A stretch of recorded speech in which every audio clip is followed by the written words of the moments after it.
네, 안녕하세요. 오늘 시사발전소 한진입니다. 김건희의 미술계 경력이 사실상 이제 모두 다 부정될 가능성이 더 높아진 상황입니다. 바로 42%를 찍어낸 42% 정도의 표절 의혹이 불러올 어떤 파장이 이 경력을 모두 부정시킬 수 있는 가능성이 높은 상당히 큰 파장을 불러일으킬 의혹인데요. 사실 여러분들도 아시다시피 수상 소감이나 다름이 없던 대국민 사과쇼.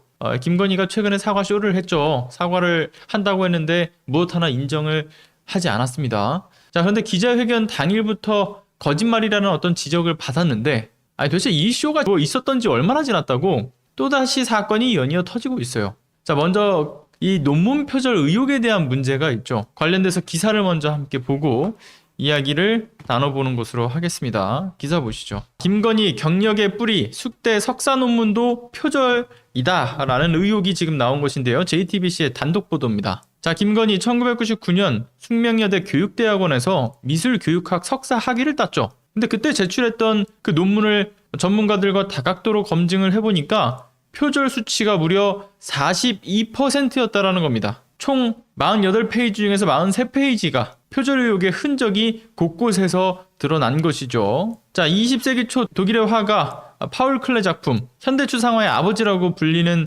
파울 클레인데요. 김건희도 1999년 숙명여대 교육대학원을 다니면서 파울 클레를 선택해서 석사학위 논문을 이제 작성을 한 거죠. 이 파울 클레의 작품을 분석하는 논문을 이제 작성을 한 겁니다.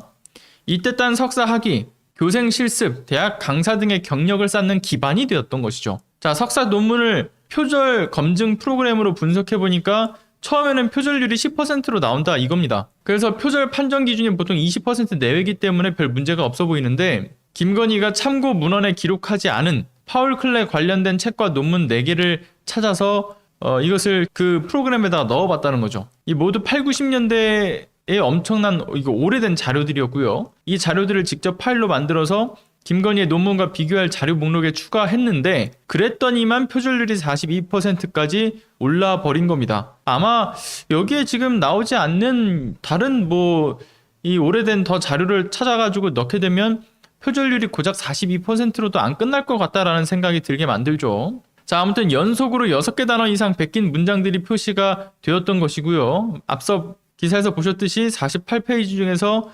43페이지가 표절 정황이 확인되고 전체 382문장 중에서 250문장가량이 같거나 비슷하다라는 거죠. 그냥 거의 대부분을 복사 붙여넣기 한 겁니다. 자, 파울 클레 작품의 시대적 배경, 로즈메리 람버트의 20세기 마술사와 거의 토시까지 같은 내용들이 붙여져 있고요. 그 논문에 포함되어 있고요.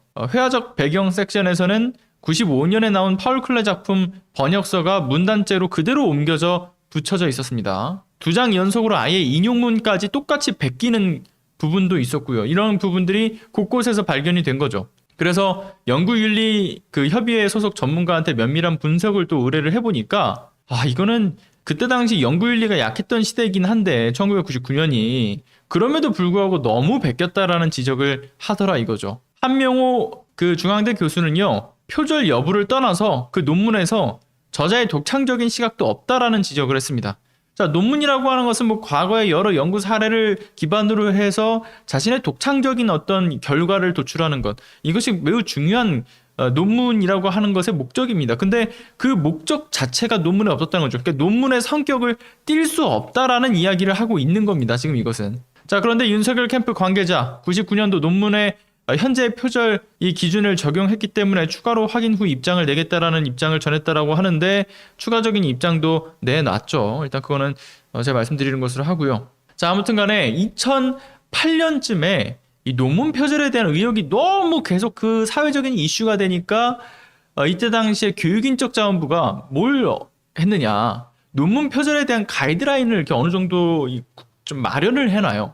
어떤 내용이었냐. 6단어 이상으로 연속적으로, 그러니까 연쇄적으로 이 표현이 일치하거나 명제라든가 데이터 등이 동일하거나 또는 본질적인 부분에서 유사한 경우에는 이것을 표절이라고 한다라고 하는 어느 정도의 가이드라인을 만들어 놓죠.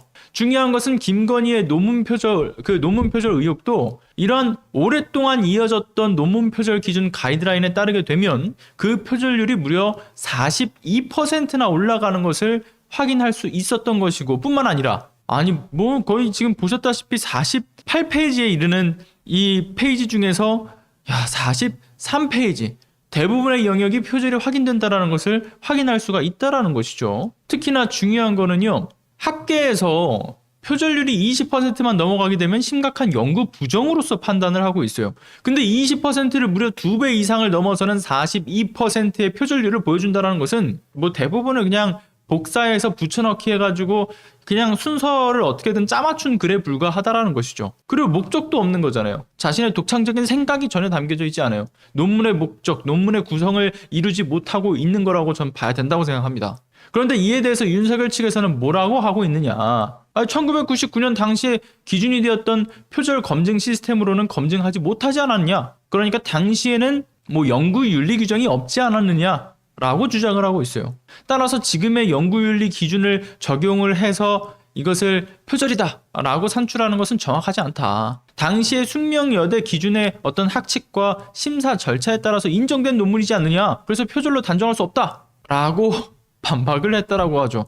이걸 보면서 진짜 얘네들은 이 문제의식을 전혀 느끼지 못하고 있는 건가? 어떻게 이런 이야기를 할 수 있는가? 웃기다가도 화가 납니다. 자, 중요한 것은 표절이라는 행위가 실제로 있었다라는 것이 증거가 명백히 나와 있다라는 점에 있고요. 무엇보다 그 표절에 해당되는 행위를 했다라는 것 역시도 어찌 보면 앞선 그 윤석열 측에서의 해명에서 시인한 부분도 있다라고 좀 봐요. 자, 그대로 복사 붙여넣기 한 문구가 명백히 우리가 지금 눈으로 확인할 수 있음에도 불구하고 당신의 기준으로 그 1999년 당시 기준으로 해서 검증이 안 되었으면 표절이 아니야 라고 이야기를 하고 있죠. 자, 표절이라고 하는 것은 다른 사람의 저작물을, 그러니까 뭐 예술 작품이 됐든 아니면 지금 앞서 보셨던 이 논문이 되었든 간에 이걸 그대로 가져다 쓰면서 마치 본래 이 창작물이 자신의 것이었던 것 마냥 마치 독창적인 연구와 어떤 고뇌의 결과물로 만든 것으로 만드는 것이죠. 그러니까 한자로 풀어내면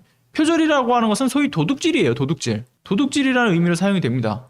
도덕적으로 비난받아 마땅한 행위이고요. 뿐만 아니라 엄연히 다른 논문 저작물을 가져다 씀으로써 생기는 문제는 이거는 법적인 문제로 조치가 될 수가 있는 거예요. 2016년 대법원에도 그 판례가 있더라고요. 대법원에 따르면 해당 분야의 일반적인 지식으로서 사용되는 그런 내용이 아니라 타인의 엄연한 어떤 저작물을 그대로 가져다 쓰는 거는, 그리고 독창적인 아이디어에 대해서 그 적절한 어떤 출처도 남기지 않고 이것을 마치 자신의 것인 거냐 부당하게 사용하는 행위는 이거 연구부정 행위다. 이거 책임이 있다 라는 어떤 처벌 판례가 있어요. 형사처벌의 조항뿐만이 아니라 민사적으로도 문제 삼을 수 있는 부분이기도 하고요. 그런 의미에서 표절 의혹에 대한 윤석열 측에서의 대응은 진짜 경악스러운 겁니다. 윤리적인 문제, 법적인 문제, 이런 거에 대한 문제의식을 전혀 느끼지 못하고 있는 거예요. 당시 기준에서 문제가 없었으면 그만이다 라는 식의 이 말도 안 되는 이 주장, 이거 가만둬야 되겠습니까? 이게 바로 국민의힘의 그 대선 후보와 영부인을 꿈꾸고 있는 자의 인식 수준인 거죠. 도의적인 어떤 그 윤리의 부재, 어떤 법적인 상식의 부재. 이거 뭐 법을 전직 검사라는 어떤 직함이 부끄럽지 않은가. 이번 표절 의혹은 참 중요한 부분이 있어요. 일단은 뭐 멤버 유지, 이것도 엄청난 코미디였죠. 멤버 유지와 같이 그 밖에 논란이 되었던 박사학위 논문 표절과 논문이라고 보기에도 힘든 그 수준 미달의 논문에 대한 의혹이 아니라 이번 건은 석사 논문 그 의혹인 거죠. 자, 박사 학위 논문 같은 경우만 하더라도요. 뭐 계속해서 논란이 되었던 부분이긴 한데 김건희가 그간 미술계에서 커리어를 쌓을 수 있었던, 그러니까 미술 분야의 논문은 박사학위 논문은 아니었어요. 박사학위 논문이 미술계에 관련된 그 논문이 아니었기 때문에 어떤 김건희의 미술 분야의 어떤 커리어를 만들기 위해서 박사학위의 논문이 도움이 되었다라고 보기에는 좀 힘든 부분들도 있겠죠. 그 밖에 다른 뭐 경력을 쌓는 데는 도움이 됐겠지만요. 근데 석사 논문은 좀 다릅니다. 미술계를 진출하기 이전에 이 논문을 통해서 자신의 커리어를 쌓을 수 있었던 그 출발선이 되는 문제죠. 석사학위 논문은 미술계 관련 논문이기 때문이죠. 그러니까 지금의 경력 논란에 함께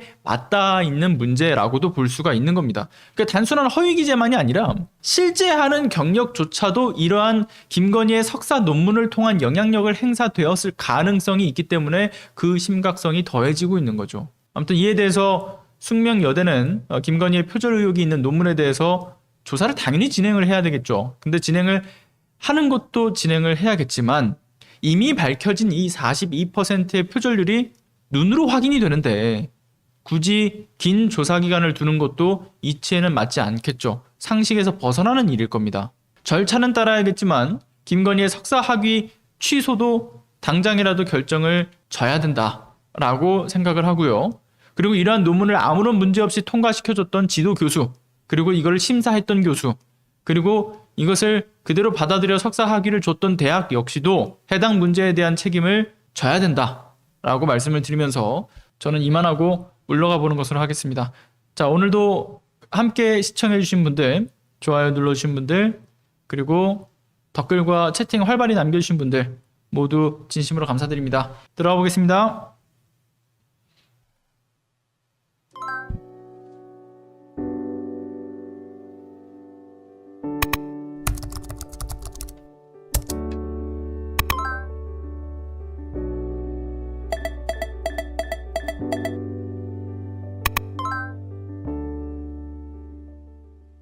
안녕하세요.